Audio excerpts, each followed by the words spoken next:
এই গাড়িটা কি আপনার? আপনি নিয়ে যাচ্ছিলেন তাদেরকে? তো গাড়ি চালাইতেছিলেন তো আপনি নিজেই? আচ্ছা, আপনার তো এমনি কোনো প্রবলেম হয় না, আপনি তো সুস্থ আছেন। ওকে, থ্যাংক ইউ। যাত্রীরও কোনো ক্ষতি হয় নাই না? আপনি কি দেখছেন? আপনি যখন গাড়িটা অ্যাক্সিডেন্ট হয়েছে তখন কোথায় ছিলেন? হ্যাঁ, তখন আমি ওই পাশে রাস্তার ওই পাশে ছিলাম। যখন এই গাড়ি যখন অ্যাক্সিডেন্ট হয়েছে তখন আমি এই গাড়ির থেকে আরো 50 ফিট দূরে ছিলাম রাস্তার পশ্চিম পাশে। হ্যাঁ।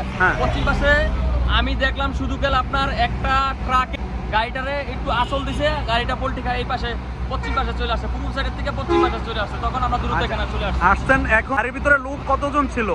গাড়ির ভিতরে লোক ছিল আপনার ছোট একটা বাচ্চা ছিল 12-13 বছর বয়স, আর বড় ছিল 3 জন, একজন ড্রাইভার আর হলো একজন মহিলা আর একটা ছেলে। আপনাদের কোনো বড় ধরনের কোনো আঘাত পাইছে? এমনিতেই ব্যথা বুথা হালকা পেয়েছিল, কিন্তু বড় ধরনের কোনো আঘাত পায় না। আপনার কিছু হয় ওনারা? আপনার বোন? আপন বোন? ও, ওনার গাড়ি। আচ্ছা আচ্ছা, আপনার কি ভাড়া নিয়ে যাইতেছিলেন? গাড়ির ভিতরে কি আরো মালামাল ছিল? মালামাল ওইখানে আছে, কেউ কোনো মালামাল কেউ তো ধরে নাই। আর বোনের বাচ্চা এখন ওনারা সুস্থ আছে, ওনাদের কোনো সমস্যা হয় না তো?